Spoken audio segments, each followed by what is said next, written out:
ভালো শিক্ষিত হতে হবে বা ওয়েল এডুকেটেড বা অনেক ডিগ্রি লাগবে, এরকম কিছু ব্যাপারটা এরকম না। বাট আমরা পার্সোনালিটিটা বলতে মিন করি একজন মানুষের বৈশিষ্ট্য। একজন মানুষের আমাদের প্রত্যেকের ভিন্ন ভিন্ন বৈশিষ্ট্য রয়েছে, রাইট? আমাদের হতে পারে আচার-আচরণের বৈশিষ্ট্য, আমাদের দৃষ্টিভঙ্গি। আমি একটা দলকে সাপোর্ট করি বা একটা দলকে পছন্দ করি। সেম ওয়েতে আরেকজন ভিন্ন দল পছন্দ করতে পারে, ভিন্ন মত পছন্দ করতে পারে। আমার মন মানসিকতা একরকম, আমি ছোটদের সাথে মিশতে পছন্দ করি। আমি ফ্রেন্ডলি। অন্য একজন থাকতে পারে যে ইন্ট্রোভার্ট টাইপের, সে মানুষের সাথে মিশতে পছন্দ করে না। সে সিম্পলি নিজের মতো নিজেকে নিজের মতো রাখতে চায়। তো এরকম ভিন্ন ভিন্ন মানুষের রয়েছে। সো প্রত্যেকটা মানুষের ব্যক্তিত্ব, আমি কি কেমন, এটাই হচ্ছে আমার পার্সোনালিটি। সো পার্সোনালিটি বলতে আমরা বুঝি মানুষের বৈশিষ্ট্য, আচরণ, অনুভূতি, চিন্তা ভাবনা এবং প্রতিক্রিয়ার একটি অনন্য মিশ্রণ। আমরা যে মানুষের সাথে আচরণ করি, আমাদের আচার-আচরণ, আমরা আমাদের যে ফিলিংস, আমাদের চিন্তা ভাবনা, আমাদের প্রতিক্রিয়া, আমি মানুষের সাথে কথা বলছি, কেমন ভাবে রেগে যাচ্ছি বা কেউ আমাকে আমার কাজ বা আমার কথা না শুনলে আমি সেটার রিঅ্যাক্টটা কেমন ভাবে করছি, যা ওই ব্যক্তিদেরকে কি করে অন্যদের থেকে আলাদা করে। আমার ব্যক্তিত্ব কেমন, আমার আচরণ, আমার অনুভূতি, আমার চিন্তা ভাবনা, আমার প্রতিক্রিয়ার এই টোটালটার কম্বিনেশনের মাধ্যমে আমাকে অন্যান্য মানুষের চেয়ে আলাদা করে। এটাই হচ্ছে আমার ব্যক্তিত্ব বা আমার পার্সোনালিটি। হয় না এরকম? আমরা আমাদের সমাজে অনেক মানুষকে দেখেছি বা দেখে থাকি, যারা যে টাইম বলে সেই টাইমেই উপস্থিত। সময় সচেতনতা অনেক অনেক বেশি। আমাদের নরমালি আমাদের বাংলাদেশের কালচারে যেটা খুবই ডিফিকাল্ট মেনে চলা। যদি কোনো প্রোগ্রাম থাকে ১০ টায়, সেটা হয় ১১ টায়, নাইলে ১১:৩০ টায় বা আরো দেরিতে। বাট অনেকে আছে, বিশেষ করে জাপানিজরা খুব টাইম মেইনটেইন করে। যে টাইম বলবে সেই টাইম। সো তাদের পার্সোনালিটিটাই এরকম। তাদের চিন্তা ভাবনা, তাদের আচার-আচরণ, তাদের অনুভূতি সবকিছু, তাদের রিঅ্যাকশনের প্রসেস সবকিছু ওরকমই। সো জাপানিজদের পার্সোনালিটি একরকম। আবার ম্যান টু ম্যান ভ্যারি করে। এক ব্যক্তির পার্সোনালিটি এক রকম। তো আমরা কি পার্সোনালিটিটা বুঝতে পেরেছি? মানুষের বৈশিষ্ট্য, আচরণ, অনুভূতি এবং প্রতিক্রিয়ার একটি অনন্য মিশ্রণ, যা তাকে অন্যদের চেয়ে আলাদা করে। আপনার এখানে আমরা অনেকজন ক্লাসে উপস্থিত আছি। একেকজনের পার্সোনালিটি এক রকম। একেকজনের গুণাগুণ এক রকম। কেউ গরিব অসহায় মানুষের সাহায্য করে। আমরা কেউ আবার করি না। কেউ মানুষের কথা খুব মন দিয়ে শুনে। শুনি না আমরা? জি স্যার। সো আমরা কেউ খুবই ফ্রেন্ডলি মিশতে পছন্দ করি। কেউ আবার খুবই রাগী স্বভাবের। সো এগুলো আমাদের পার্সোনালিটির মধ্যেই পড়ে। যে আমি খুব অল্পতেই রেগে যাই। কেউ আমার কথা না শুনলে খুবই রাগ ফিল হয়।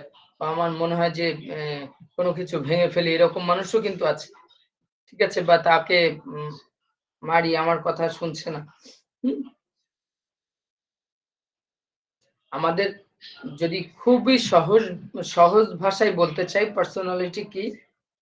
একজন মানুষ কেমন বা আমরা কেমন? হুম? শান্ত নাকি চঞ্চল? হাসি খুশি নাকি রাগী? আত্মবিশ্বাসী নাকি লাজুক? এই সবকিছু মিলেই হচ্ছে পার্সোনালিটি। যেমনটা বলছিলাম, কেউ খুবই বন্ধুসুলভ, আবার কেউ উল্টাটা। কেউ খুব গম্ভীর, কম কথা বলে টাইপের। ঠিক আছে? ভাব নিয়ে থাকে। ঠিক আছে? সো এইটাই হচ্ছে পার্সোনালিটি। একজন মানুষের, অর্থাৎ একজন মানুষের আচরণ, স্বভাব, চিন্তা ভাবনা, কথা বলার ধরন এবং অনুভব করার ভঙ্গি, টোটাল রূপটাই হচ্ছে পার্সোনালিটি। শুধু একটা বিষয় না, একজন মানুষের ওভারঅল যে রূপ, ওই মানুষটা কেমন, এটাই হচ্ছে পার্সোনালিটি। বুঝতে পেরেছেন না বুঝেন নাই? জি স্যার, বুঝতে পারছি। স্যার একজন মানুষের টোটাল রূপটাই হচ্ছে পার্সোনালিটি, মোট যে রূপ। এই মোটের মধ্যে কি কি অন্তর্ভুক্ত? তার আচরণ, তার স্বভাব, তার চিন্তা ভাবনা, তার কথা বলার ধরন, তার ফিলিংস বা অনুভব করার যে ভঙ্গি, এই সবকিছু মিলিয়ে পার্সোনালিটি, সবকিছুর যে রূপ আমাদের মধ্যে আছে। এখন আমি কিভাবে ফিল করি, আমার সাথে কথা বললে কেউ যখন দুঃখের বিষয় শেয়ার করে, তখন কিন্তু আমার ফিলিংসটা কেমন হয় বোঝা যাবে। সে বুঝতে পারবে। কেউ আমার সাথে কোনো একটা দুঃখের ব্যাপার শেয়ার করছে, তখন কিন্তু সে আমাকে আইডেন্টিফাই করতে পারবে যে আমার কেমন ফিলিংস কাজ করে, বা আমি দুঃখ পেলে সেম ওয়েতে আমার কিভাবে কাজ করে। সো সবকিছু বোঝার, দেখবেন আমরা বেশিরভাগ ক্ষেত্রে আমরা আমাদের টিচারদের ফলো করি, আমরা আমাদের বড় ভাইদের ফলো করি, আমরা আমাদের বাবা-মাকে ফলো করি। সো তাদের ব্যক্তিত্ব কেমন আমরা এটা কিন্তু আইডেন্টিফাই করতে পারি যে আমার বাবা এক কথার মানুষ। আমার মা যেটা খুবই ফ্রেন্ডলি, মিশতে পছন্দ করে। মানুষের সাথে মানুষকে খুবই উপকার করে। ঠিক আছে? তারপরে খুব সুন্দর ভাষায় কথা বলে। এই এই এটা হচ্ছে তার রূপ। এটাই হচ্ছে পার্সোনালিটি। আশা করি আপনারা ক্লিয়ার হয়েছেন। সো আমরা এখন একটু জানার ট্রাই করি পার্সোনালিটি বা ব্যক্তিত্বের টাইপস বা প্রকারভেদ। প্রধানত ৩ প্রকার পার্সোনালিটি আমরা জানি। সো দেখি কি কি আছে। Number 1 introvert, number 2 extrovert and number 3 ambivert. আপনাদের মধ্যে ইন্ট্রোভার্ট আছেন কেউ? কেউ কি আছেন যে ইন্ট্রোভার্ট? আজকের ক্লাসে আমরা যারা আছি আমাদের মধ্যে কেউ কি আছেন ইন্ট্রোভার্ট?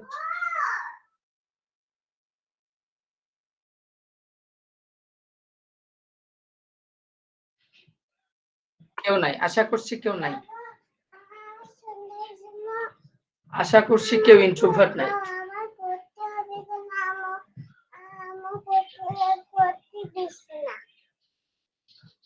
আশা করছি ইন্ট্রোভার্ট কেউ নাই। Bring your book and sit. Okay. So আমরা ইন্ট্রোভার্ট বলতে নরমালি কি বুঝি? একা সময় কাটাতে পছন্দ করে বা একা একা থাকতে পছন্দ করে। আমাদের অনেকের সাথে এটা মিলে যেতে পারে। তারা অন্তর্মুখী স্বভাবের হয়ে থাকেন। অর্থাৎ নিজেরটা নিজেই চিন্তা করে, বেশি মানুষের সাথে ওইভাবে মিশতে চায় না। খুবই প্রয়োজন ছাড়া মানুষের সাথে মিশতে পছন্দ করে না। খুবই দরকারি ছাড়া মানুষের সাথে মিশে না। যাদের সাথে দরকার ঠিক তেমন অল্প কিছু সংখ্যক মানুষের সাথে মিশে। নিজে পার্সোনালি টাইম স্পেন্ড করার মধ্যে সে তার শান্তি অনুভব করে, স্বস্তি অনুভব করে। ইন্ট্রোভার্টের বৈশিষ্ট্য কি আমরা কি বুঝতে পেরেছি? একা থাকতে পছন্দ করে, অন্তর্মুখী স্বভাবের হয়ে থাকে, সীমিত সংখ্যক মানুষের সাথে মিশে, অর্থাৎ যাদেরকে খুবই প্রয়োজন ছাড়া মানুষের সাথে কথা বলে না, নিজেকে টাইম দিতে খুবই পছন্দ করে। এটাই হচ্ছে ইন্ট্রোভার্ট টাইপের।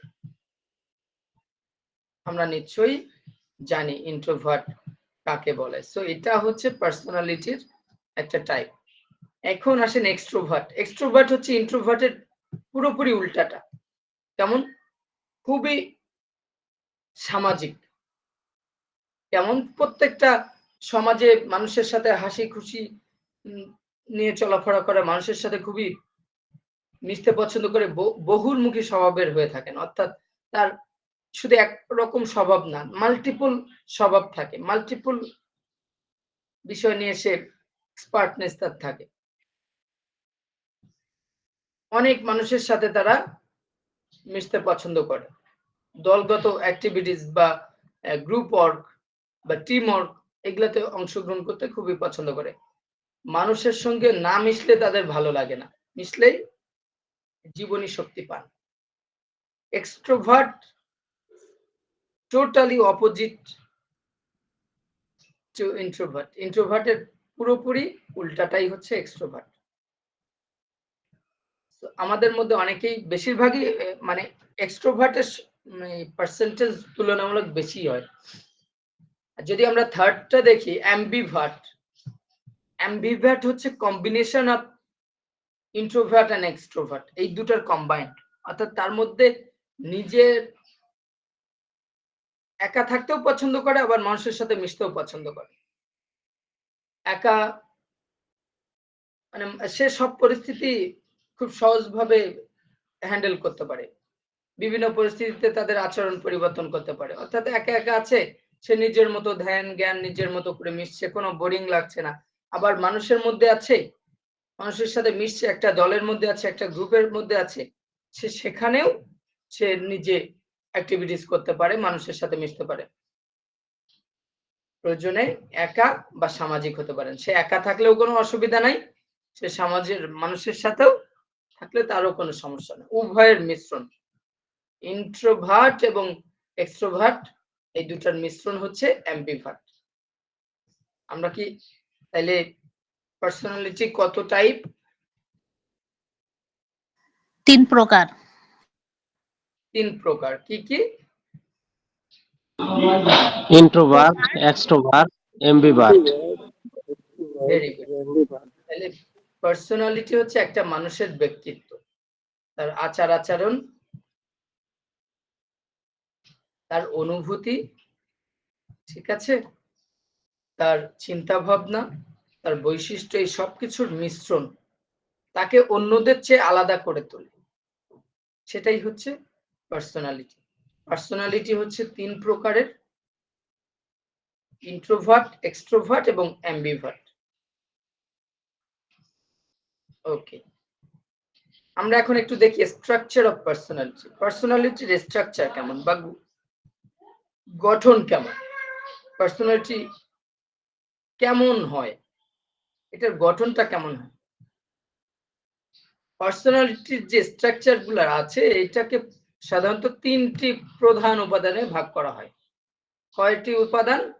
3টি উপাদান, যা মনস্তাত্ত্বিকদের মতে মানুষের ব্যক্তিত্বের ভিত্তি গঠন করে। অর্থাৎ আপনি কেমন পার্সোনালিটির, সেটা এই 3টা উপাদান একটু জাজ করলেই বোঝা যাবে আপনার পার্সোনালিটিটা কেমন। কি কি? আইডি, এটা হচ্ছে ব্যক্তিত্বের সবচেয়ে মৌলিক এবং অবচেতন অংশ। আইডি বা ইড, যেটাকে আমরা বাংলায় ইড বলি, আইডি। ওকে, সবচেয়ে মৌলিক বা বেসিক এবং অবচেতন অংশ। এটি মূলত আমাদের প্রাথমিক প্রবৃত্তি এবং ইচ্ছার উৎস, যেমন ক্ষুধা, যৌন আকাঙ্ক্ষা এবং তাৎক্ষণিক সন্তুষ্টি পাওয়ার প্রবণতা। এই যে ইড যুক্তির বাইরে কাজ করে এবং তাৎক্ষণিক আনন্দ পাওয়ার চেষ্টা করে। দেখেন এখানে 3টা পয়েন্ট দেওয়া আছে। মানুষের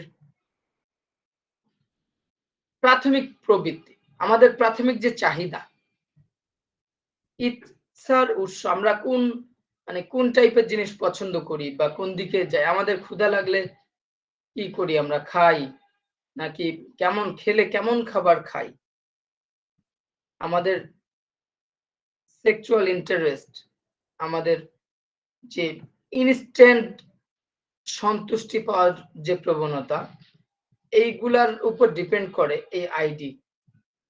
এটা মূলত যুক্তির বাইরে কাজ করে, সব সময় লজিক ফলো করে না। এই আইডি, এটা হচ্ছে তাৎক্ষণিক আনন্দ পাওয়ার চেষ্টা করে।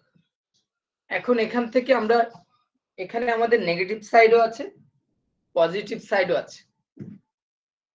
যেমন আপনি ভালো কোনো কাজ করলে, ভালো কাজ করতে আপনার ইচ্ছা হয়, ভালো মানুষদের সাথে মিশতে ইচ্ছা হয়, মানুষের সাথে কথা বলতে ইচ্ছা হয় আপনার ভেতরের। অনেক সময় হয় না, আমরা কিছু মানুষের কথা শুনলে আমাদের ভালো লাগে। এটা কিন্তু আমাদের ব্যক্তিত্বের বেসিক এবং অবচেতন অংশ। কোনো একজন পার্সোনালিটির বা কোনো একজন ব্যক্তির আপনি বা ব্যক্তিত্বের কথা শুনছেন, যার কথা শুনলে অটোমেটিক ভালো লাগে। আমাদের অনেক পণ্ডিত আছে যাদেরকে ভালো লাগে, আমাদের যার যার ধর্মের ধর্মগুরু বা যারা খুবই মানে রিনাউন্ড টিচার বলতে পারেন, স্কলার বলতে পারেন, যাদের কথা শুনি অনেক সময়, যেটা আমরা মুসলিমরা কি করি, অনেক সময় ওয়াজ শুনি, ভালো ভালো স্কলারের কথা শুনি, মিজানুর রহমান আজহারি, তারপরে এরকম অনেক ব্যক্তিত্ব আছে যাদের কথা শুনলে ভালো লাগে, খুব ভালো কথা বলে, এরকম প্রত্যেক ধর্মের পণ্ডিতরা আছেন, শিক্ষা গুরুরা আছেন, আমরা আমাদের টিচারদের কথা শুনতে ভালো লাগে, এরকম কিছু পার্সোনালিটি আছে না, এমন টিচার আছে যে টিচারকে দেখলেই ভালো লাগে, স্যারের সাথে কথা বলতেই ভালো লাগে। সো আমার যে ভালো লাগে এটা আমার বেসিক অবচেতন অংশ। সো ইনস্ট্যান্ট আমরা কি করি, প্রত্যেকটা পার্সোনালিটির এই মধ্যে এই আইডিটা আছে, এই ইটা যুক্ত আছে প্রত্যেক পার্সোনালিটির মধ্যে। আমরা কিন্তু তাৎক্ষণিক, আমার ক্ষুধা লেগেছে, আমি খেলে কিন্তু আমি সন্তুষ্ট হয়ে যাই, রাইট? আমরা যদি সন্তুষ্ট না হই তাহলে কি আমরা কি খাই? আমার যদি ওই ইচ্ছাটা না থাকে, ওই ইচ্ছা থাকার কারণেই কিন্তু আমরা খাই। এমন না যে এই খেতে হবে তাই খাচ্ছি, আসলে ব্যাপারটা এরকম না।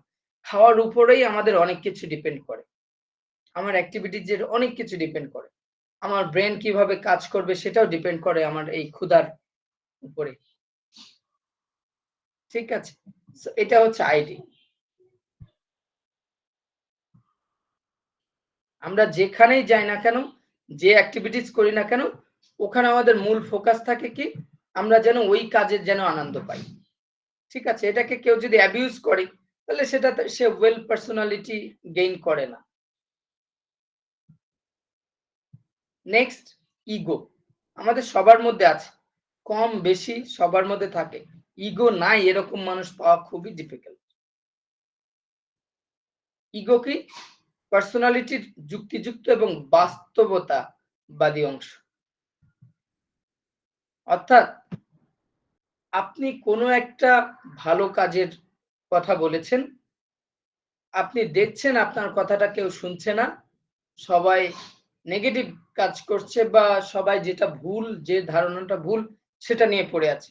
তখন আমরা সামটাইম কি করি, আমরা চুপ হয়ে যাই। আমরা যখন নিজেরা পারি না, আমাদের কথা যখন কাউকে বুঝাতে পারি না বা আমাদের বললেও শুনে না, তখন আমরা নিজের জায়গা থেকে কি করি, চুপ হয়ে যাই অনেকেই। সেটা হচ্ছে আমার ইগো। এটি ঈদের চাহিদা বা বাস্তবতার মধ্যে সামঞ্জস্য বজায় রাখে।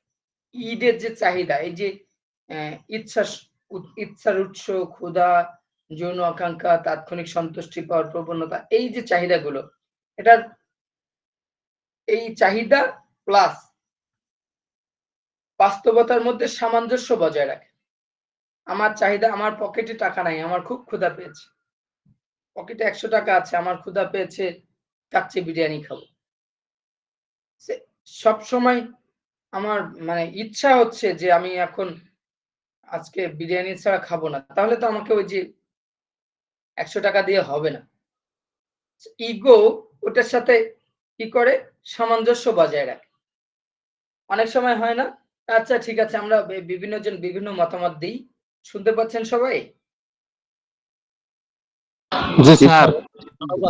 বিভিন্ন সময় বিভিন্ন ফ্রেন্ড একসাথে ঘুরতে গেলে বা মজার কিছু করতে গেলে আমরা বিভিন্ন জন বিভিন্ন মতামত দিই, সবার মত কিন্তু আমরা নিতে পারি না।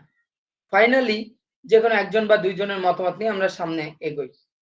সো এটা ডিপেন্ড করে ওই যে ঈদের সাথে আমাদের ইগোর কম্বিনেশনটা, সামঞ্জস্যতা আমাদের ওই পরিস্থিতির উপর ডিপেন্ড করে। ইগো ঈদের তাড়নাকে নিয়ন্ত্রণ করে। আপনার সাপোজ আমার মধ্যে একটা খারাপ প্রবণতা আছে বা রয়েছে, এখন আমার ইগো আমার পার্সোনালিটির একটা পার্ট, একটা উপাদান, সে চিন্তা করছে এই কাজটা করলে মানুষ আমাকে খারাপ বলবে, এই কাজটা করলে আমার পাপ হবে, এটার শাস্তি আমি পাবো, সেটা দুনিয়ায় হোক বা আখিরাতে হোক। এটা কিন্তু আমার ইগোর পার্ট। সো ওই ইড বা আইডি, আমার যে ইচ্ছাটা ছিল একটা খারাপ মানুষকে ধরতে পারেন যে মানুষকে ক্ষতি করা, সো আমার ইগো সেটাকে বাধা দিচ্ছে। সামটাইম হয়, অনেক সময় আমরা এই ইগোকে উপেক্ষা করেই কাজ করি বা ইগোর উপর স্টে করে রাখি যে যাই হোক আমি এটা করব। সো ইগো অ্যাকচুয়ালি ঈদের তাড়না বা যে আকাঙ্ক্ষা ইচ্ছা এইগুলাকে নিয়ন্ত্রণ করে। বাস্তবসম্মত জি বলেন। ইগোকে আমরা বাংলায় হচ্ছে যে বিবেক বলতে পারি, সহজ ভাষায় বিবেক দিয়ে বুঝতে পারি। যেমন বিবেকে অনেক সময় আমি এই কাজটা ভালো, এটা মন্দ, এটা বিবেক দিয়ে আমরা চিন্তা করি। ইগোকেই স্যার বিবেক এবং ইগো এই দুই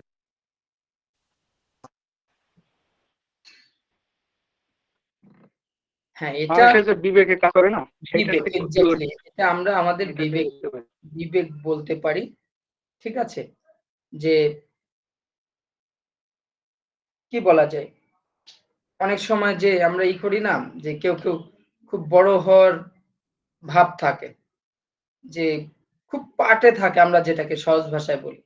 নিজেকে অনেক বড় মনে করার মানসিকতা। হ্যাঁ? তার আমরা যে কাজগুলো করি, এই কাজগুলো আমরা আমাদের মানসিকতা দিয়ে কি করি? চিন্তা করি। আমাদের বিবেক দিয়ে কি করি? আমরা চিন্তা করি। রাইট?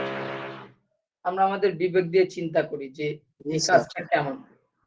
সেটা আমরা বলতে পারি।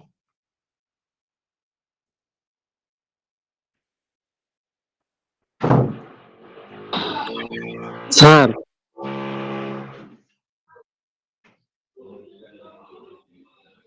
স্যার জি বলেন। স্যার এটা কি সচেতন মন, অবচেতন মন এবং অচেতন মন এইগুলার মতো? এই যে ইগোটা এই তিনটা অপশনই স্যার, সচেতন মন, অচেতন মন এবং অবচেতন মনের মতো।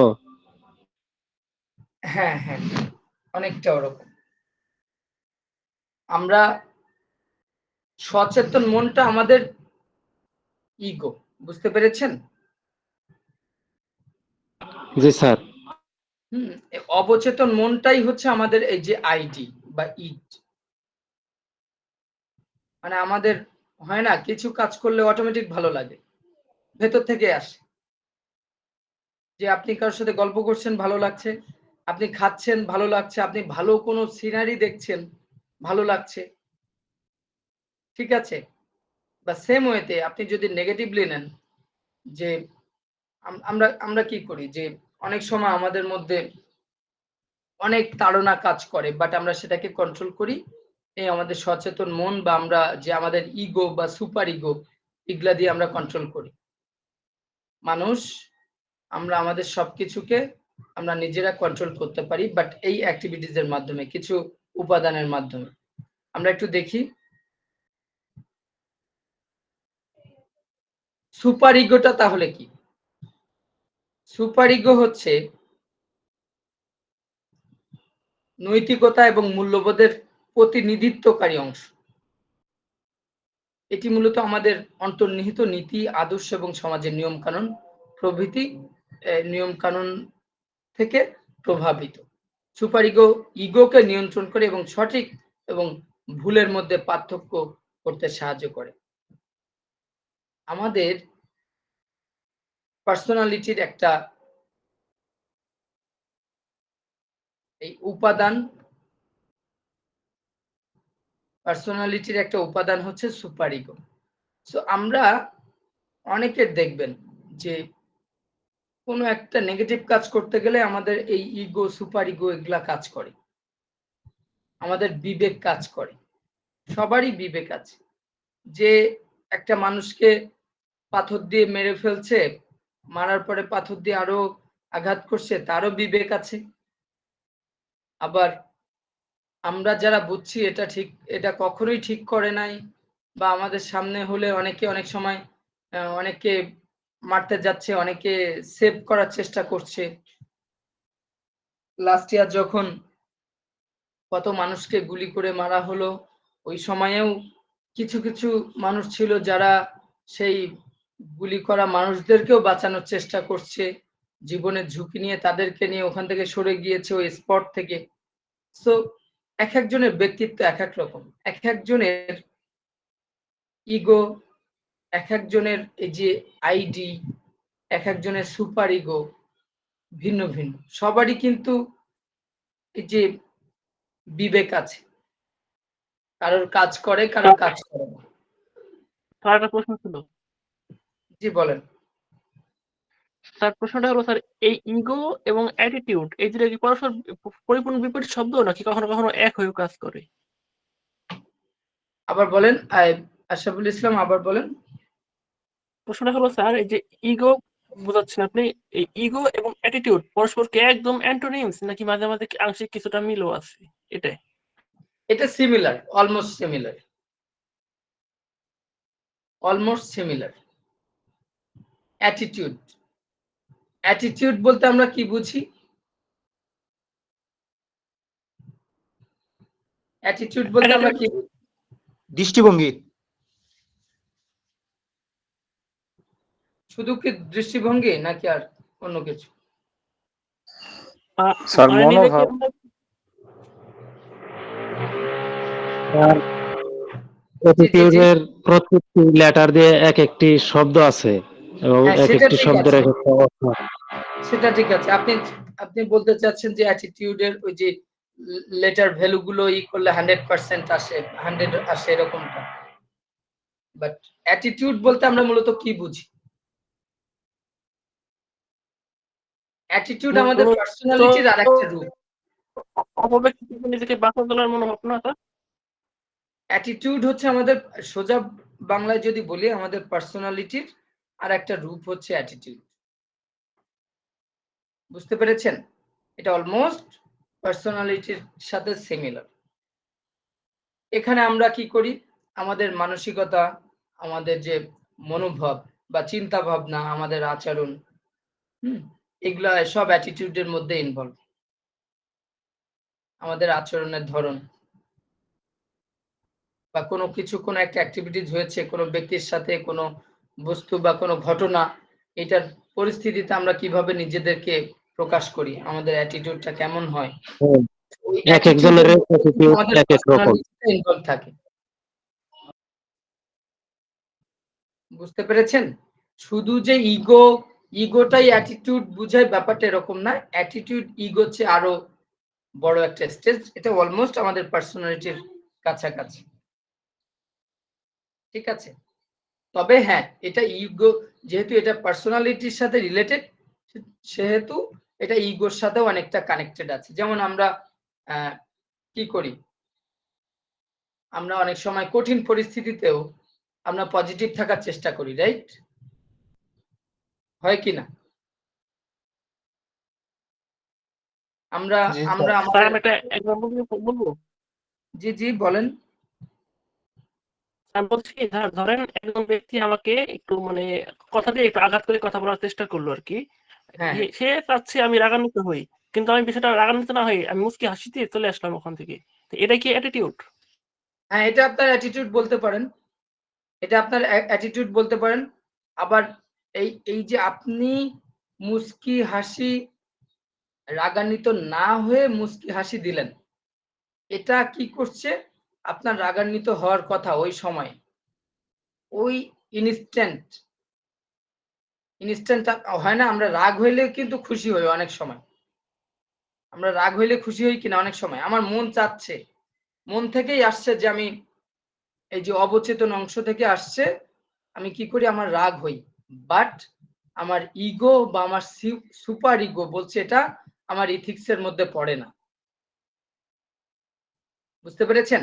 আমার নৈতিকতার মধ্যে পড়ে না যে আমি রাগ হই। আমি রাগ করি, হচ্ছে বেটার আমি এখানে ওকে মুচকি হাসি দিয়ে চলে আসি, তাইলে এখানে সব ঢিসমিস। সে আমার সম্পর্কে আরো ভালো জানবে যে আমি তাকে এরকম বললাম, তারপরেও সে রাগ করে নাই। সে ওভারঅল আমার পার্সোনালিটিটাকে জাজ করবে। বুঝতে পেরেছেন? জি এটা আপনার স্যার। অ্যাটিটিউড। আপনি ওই সিচুয়েশনে কি করেন, এটা আপনার অ্যাটিটিউড। হ্যাঁ, এটা ঠিক। আবার আপনার এটা আপনার যে পার্সোনালিটি, এই পার্সোনালিটির একটা পার্ট। ওই সময় আপনার রাগ হচ্ছিল, বাট আপনি সেটাকে কন্ট্রোল করে কন্ট্রোল কেন করেছেন? আপনার মধ্যে ওই চিন্তা ভাবনা আছে, আপনার মধ্যে ওই নীতি নৈতিকতা আছে যে না, আমার মানুষের সাথে সাপোজ সে আমার ছোট, তার সাথে, বা অনেক সময় হয় না রিক্সাওয়ালা, ভ্যানওয়ালা, যে বাস হেল্পার, তাদের সাথে আমরা একটু বেশি ভাব নিয়ে কথা বলি অনেকেই। তো না, তার সাথে আমার এটা যায় না। তো আপনি মুচকি হাসি দিলেন। একবার আমি আমার বাইক পার্কিং করা ছিল এক জায়গাতে। একটা গল্প বলি, ছোট্ট গল্প। বাইক পার্কিং করা, ওখান থেকে আমি বাইকটা নিয়ে পেছনে আর দেখি নাই, জাস্ট ডানে একটু ডানে চেপে আসছি, এই মুহূর্তে একটা প্রাইভেট কার আসছে।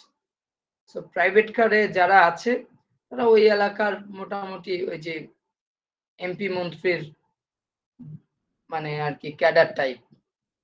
তো আমিও হঠাৎ করে পেছন দিক দিয়ে আসছে, তারাও বোঝে নাই যে আমি গাড়িটা স্টার্ট দিয়ে সামনের দিকেই আসবো একটু ডানে চেপে, বা আমিও বুঝতে পারি নাই পেছন দিক দিয়ে কিছু আসছে, আমিও খেয়াল করি নাই।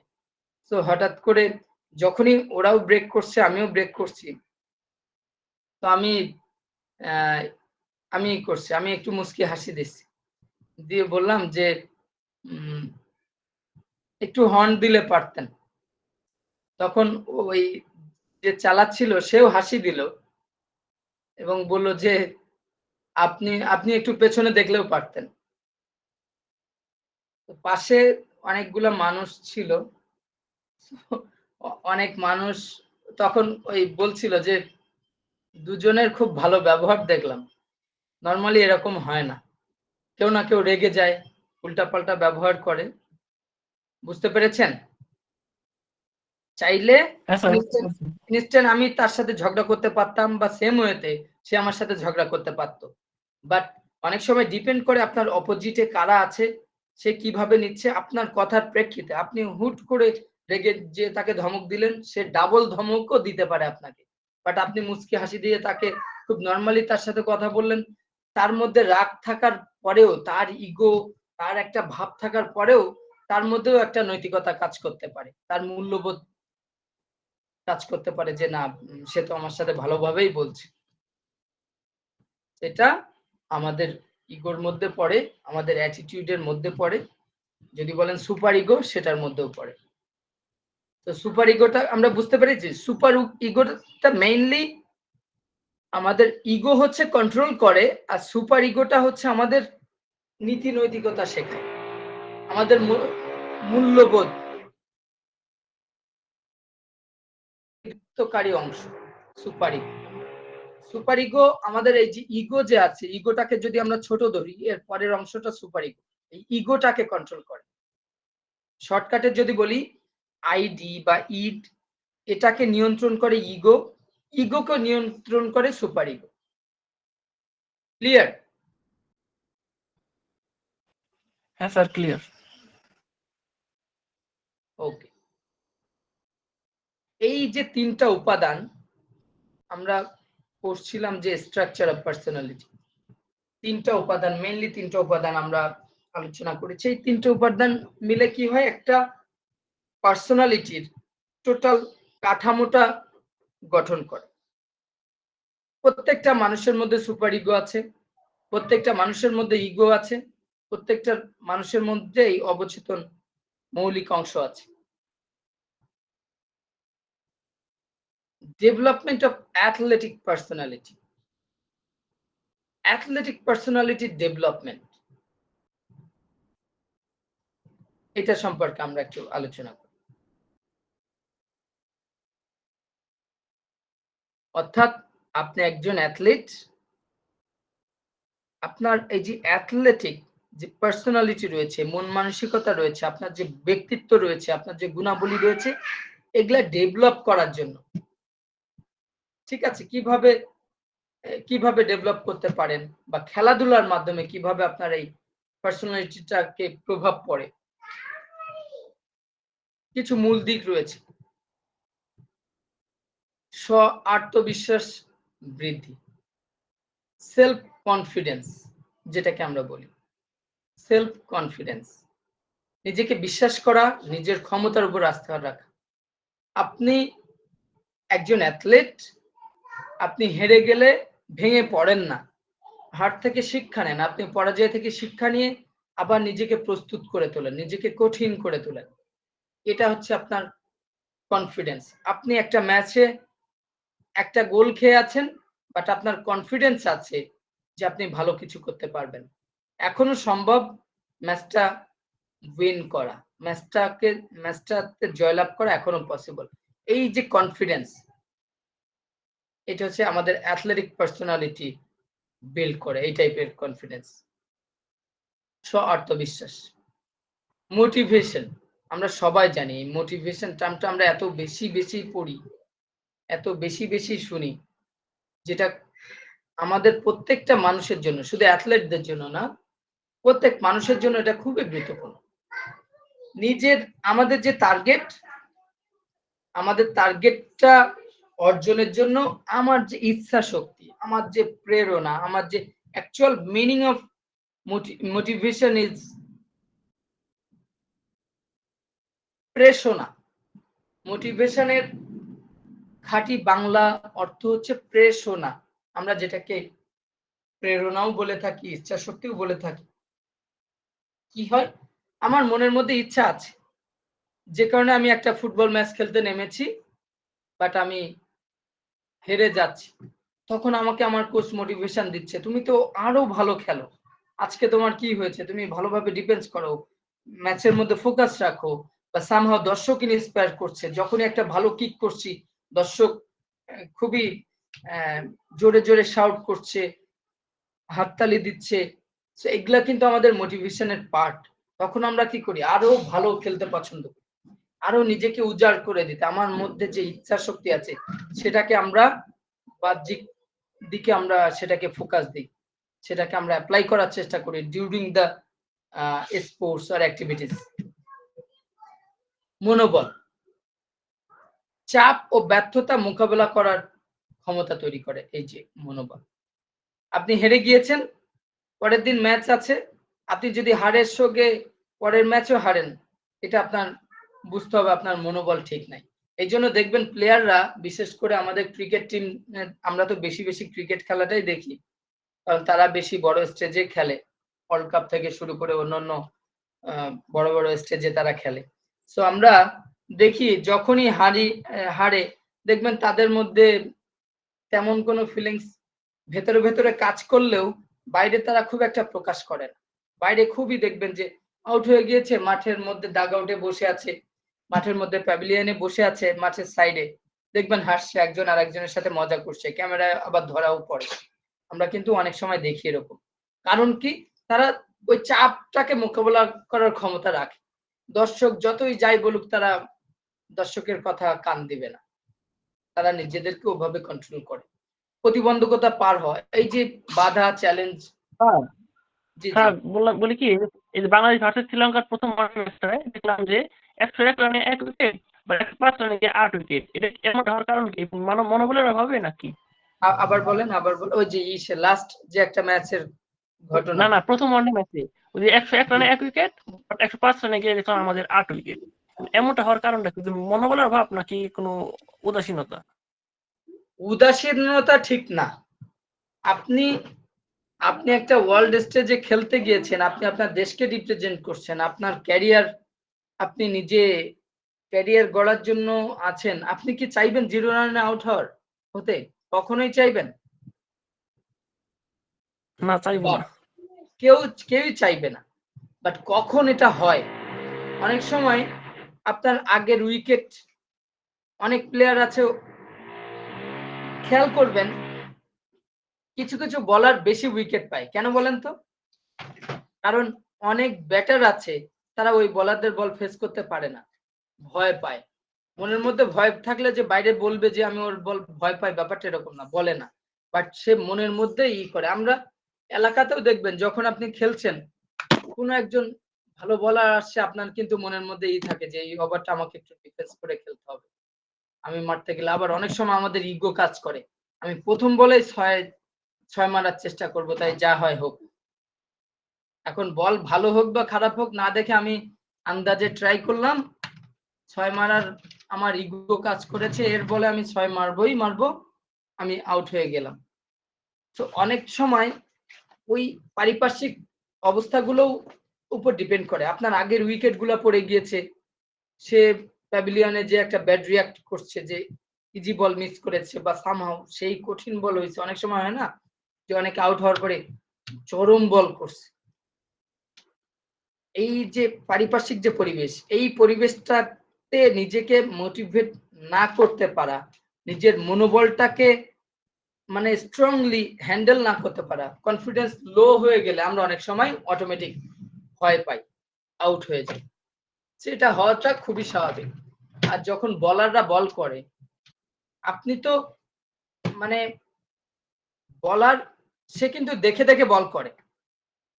একজন বলার, আমি যদি ক্রিকেটের এক্সাম্পল দিই, একজন বলার কিন্তু দেখে দেখে বল করে। তারা এত বেশি বেশি বোলিং করে, এমন ভাবে বোলিং প্র্যাকটিস করে যে তারা স্পেসিফিক পজিশনে যেভাবে চায় সেভাবে বল করার জন্য তারা প্রস্তুত থাকে। বাট সামটাইম হয় না, আমরা জানি। বাট একজন ব্যাটার সে তো অনিশ্চিত একটা বলকে ফেস করছে। অনেক স্পিডের বল বলেন বা স্পিন বল বলেন, যে বলটা কিভাবে আসবে বা ও বলটা কিভাবে ছাড়বে, আমি এটাকে টোটালি যদি জাজ না করতে পারি, তখন কিন্তু আমার জন্য ওই বল ফেস করা মুশকিল হয়ে যাবে। হয় কি না? একজন বল করছে, সে স্লোয়ার দিবে কি হচ্ছে কাটার দিবে, আমি তো আগে থেকে বুঝতে পারবো না, বলটা পড়ার পরে বুঝবো। তখন আমার ওই যে nano second, fraction of second, তখন ওই সময় আমার মানসিক চাপ কেমন, আমার ডিসিশন মেকিং প্রসেসটা কিভাবে কাজ করছে, আমার ডিসিশন নেওয়ার ক্ষমতাটা কিভাবে, এই বলটা আমি ডিফেন্স করব নাকি এই বলটা সিক্স এর জন্য ট্রাই করব, নাকি বাউন্ডারির জন্য ট্রাই করব, নাকি সিঙ্গেলের জন্য ট্রাই করব। এই যে মাল্টিপল অপশন থেকে যে কোনো একটা বেছে নেওয়া, এটা কিন্তু ইটস সো ডিফিকাল্ট। তখন যে এটা ভালোভাবে লিড করে সে দেখবেন রান পায়, যার মনোবল ভালো থাকে সে দেখবেন ভালো রান করে, সামনের দিকে এগোতে পারে। আমি শোয়েব আক্তারের বলে সচিন টেন্ডুলকারের ডিফেন্স দেখেছি, যে সচিন টেন্ডুলকার ডিফেন্স করার পরে ব্যাটের পেছনের পাটা রাখতেন, যেন ওই স্পিডের বল ব্যাটে লাগার পরে ব্যাট যেন স্ট্যাম্পে না লাগে, হিট উইকেট বা হিট আউট যেন না হয়। সো অনেক সময় সচিন টেন্ডুলকারকে এরকমও বলতে শুনেছি যে আমি বেশিরভাগ বল খেলি মানে আন্দাজের উপরে, ধারণার উপরে, এই বলটা ওখানে পড়ছে তাহলে এখানে আসার কথা। বুঝতে পেরেছেন? এগুলো আমাদের মনোবলের উপরেও ডিপেন্ড করে।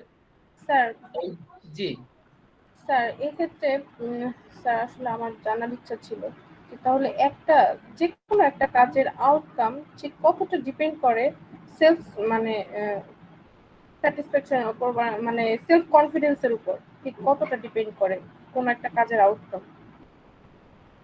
কনফিডেন্সের উপরে ডেফিনেটলি ডিপেন্ড করে আউটপুট বা আউটকামস। কারণ কি, আপনার কনফিডেন্স যদি ভালো না থাকে, আপনি তো ওই যে আউটকামস কি এখানে 4-5 রানের মধ্যেই বেশ কয়েকটা উইকেট পড়ে গেল, এটাই হচ্ছে আউটকাম। আমাদের কনফিডেন্স ভালো ছিল না, খেলতে পারি নাই ভালোভাবে, আউট হয়ে গিয়েছি অল্প রানের মধ্যে।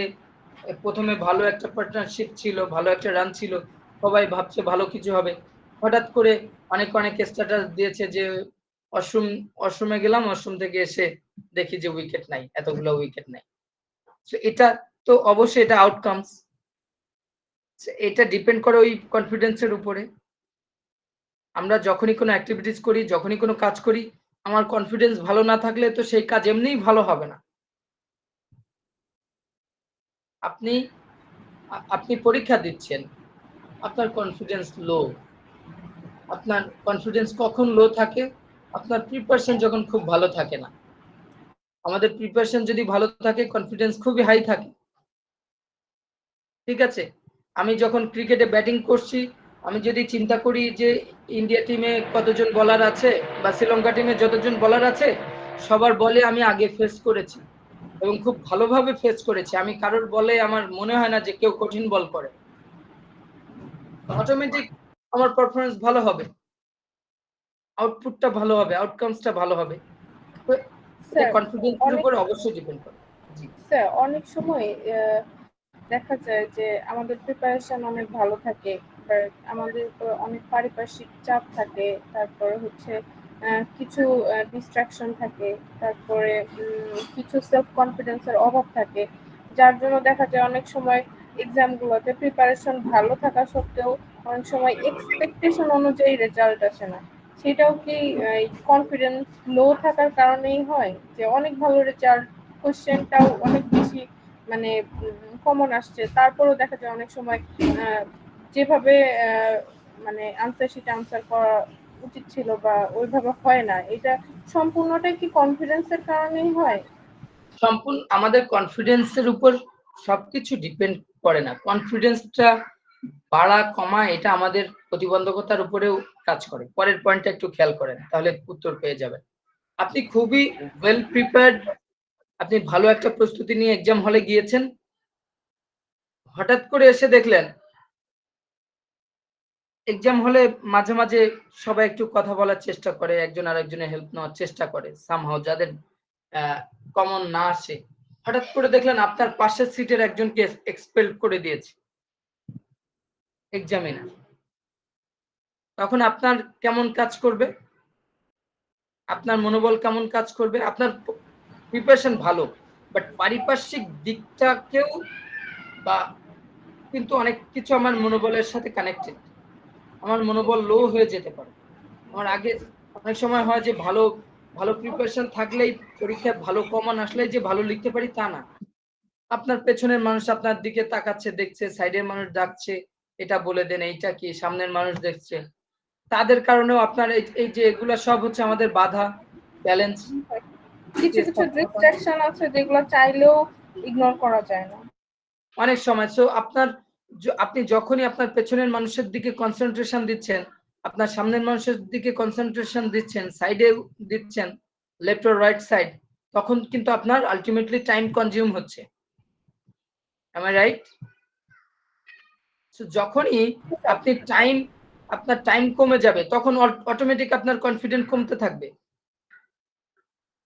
আপনি যত সময় বেশি পাবেন তত দেখবেন কনফিডেন্স থাকে না, এই আমার একটা কোশ্চেন বাকি আছে, 30 মিনিটস টাইম আছে, আমি ইনশাল্লাহ এটা কমপ্লিট করতে পারবো, খুব কনফিডেন্স ভালো থাকে।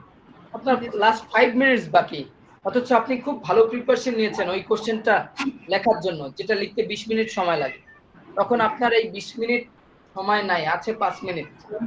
তাহলে এই বাধা বা চ্যালেঞ্জের উপরেও অনেক কিছু ডিপেন্ড করে, পারিপার্শ্বিক ব্যাপারের উপরেও কনফিডেন্সটাও ডিপেন্ড করে। টিমওয়ার্কটা কেমন? আপনার কনফিডেন্স ভালো, ওই যেমনটা প্রথম উইকেটে ভালো রান করলো, তখন বাকিদেরও আরো রান করে যাওয়া উচিত ছিল, বাট সামহাউ হয় নাই। Cricket totally unpredictable. এর জন্য গ্রামের একটা ভাষা আছে যে গোল বলের খেলা বলা যায় না, কখন কি হয়ে যায়। অনেক খেলোয়াড় আছে 6 বলে 6 ছক্কা মারে, ঠিক আছে, আবার অনেক সময় দেখা যায় 1 ওভারে 5 রান দরকার, সেটাও নিতে পারে না, এরকমও হয়। সো টিম ওয়ার্ক খুবই গুরুত্বপূর্ণ বিষয় এই যে ডেভেলপমেন্ট অফ স্পোর্টস পার্সোনালিটির ক্ষেত্রে। আপনি যদি সহযোগিতা না করেন, আপনি অ্যাথলেটিক্স এর রিলে কম্পিটিশন, যেখানে 4 জন করে প্রতি টিমের রিলেতে দৌড়ায়, জানেন? আমরা তো জানি এটা, রাইট? রিলেতে কতজন করে দৌড়ায়? হ্যালো? 4 জন করে। 4 জন করে প্রতি দলে দৌড়ায়।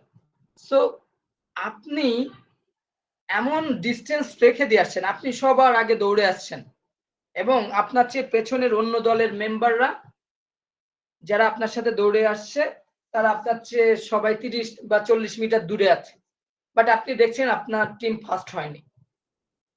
আপনার কনফিডেন্স ভালো, আপনার প্রিপারেশন ভালো, বাট এটা যেহেতু টিম ওয়ার্ক, সবাইকে ফুল ইফোর্টটা দিতে হবে। সবাই ফুল ইফোর্ট দিয়ে যদি ভালো না করতে পারে, তখন কিন্তু এই রেজাল্টটা বা আউটকামে বা আউটপুটেও প্রভাব পড়ে।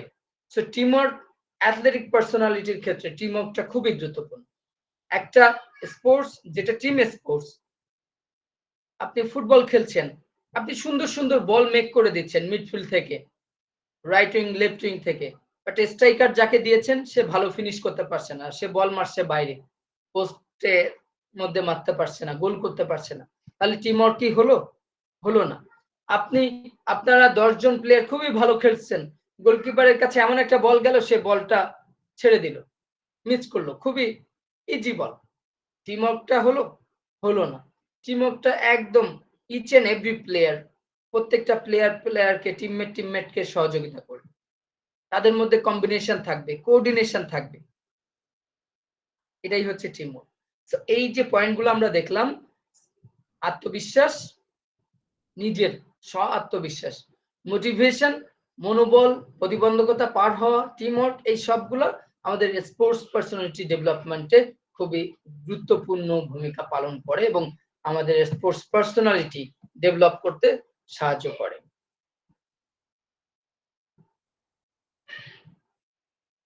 দেখবেন এই যে আপনারা যখন প্রেস ব্রিফিং দেখেন তখন খেয়াল করবেন, প্রেস ব্রিফিং দেখলে প্লেয়ারদের কেমন, ওদের হচ্ছে টিম ওয়ার্ক নিয়ে তারা কাজ করে, তাদের ল্যাকিংস গুলো অনেক সময় বলে, আবার অনেক সময় হাইড করে, অনেক সময় মানুষের চাপে বলে যে আমরা আসলে এটা আমাদের করা উচিত ছিল কিন্তু আমরা করতে পারিনি।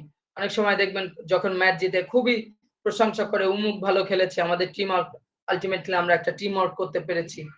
সো এই আউটপুট, রেজাল্ট, আউটকাম যেটাই আমরা বলি, এটা আমাদের হচ্ছে টিম ওয়ার্কের উপরেও কিন্তু ডিপেন্ড করে। চাইল্ড বিহেভিয়ারাল ডেভেলপমেন্ট, শিশুর আচরণগত বিকাশ।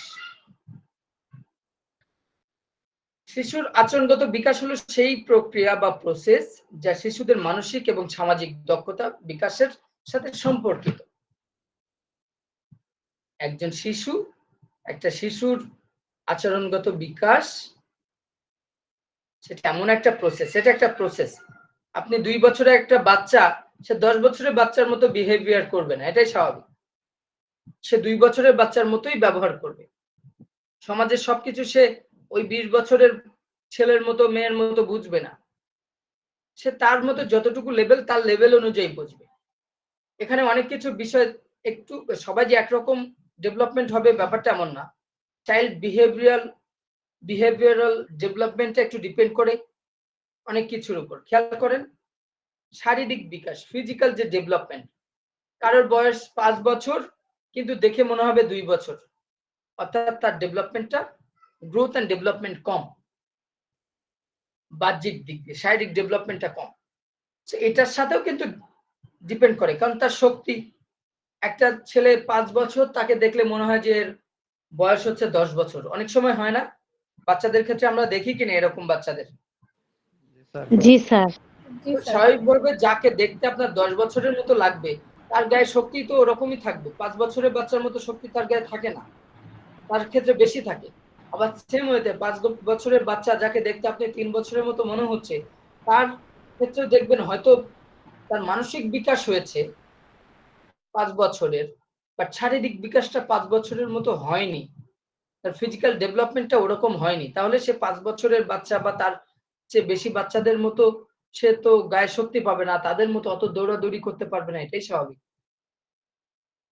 তাদের মতো এই যে দৌড়াদৌড়ি করতে পারবে না কেন বললাম, দেখেন এখানে মোটর স্কিল, তার পেশির শক্তি, তার শক্তি ওরকম হবে না, এটাই স্বাভাবিক, কারণ তার ডেভেলপমেন্টটা তো কম হয়েছে তুলনামূলক।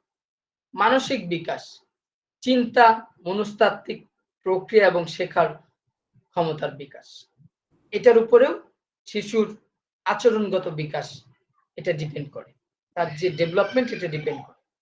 আপনি একটা বাচ্চাকে একটা জিনিস ভালো বলছেন, 5 বছরের একটা বাচ্চা কোনো একটা বিষয় খারাপ বলছেন, সে বুঝতে পারছে যে এটা ভালো, এটা আমার করতে হবে, এটা করলে বাবা মা খুশি হয়, এটা করলে বাবা মা আমাকে ভালো বলে। কোনো একটা নেগেটিভ সাইড তাকে বলছেন যে এটাকে তুমি ইগনোর করো, এটা করো না, এটা তার মাথায় নিচ্ছে যে এটা ব্যাড থিংস, এই কাজটা করা যাবে না, আল্লাহ পাপ দিবে, ঠিক আছে, এরকম ব্যাপার, এটা আমাদের এটা হচ্ছে মানসিক বিকাশের উপর ডিপেন্ড করে।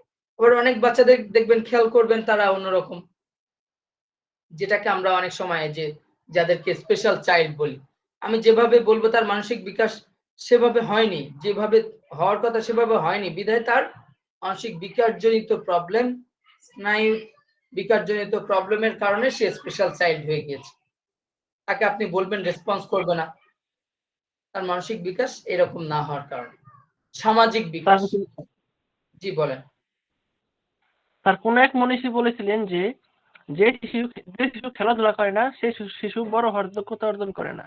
এই কথাটা স্যার কতটুকু যৌক্তিক? এই শারীরিক মানসিক বিকাশের অন্তরায় আপনি যে আলোচনা করলেন।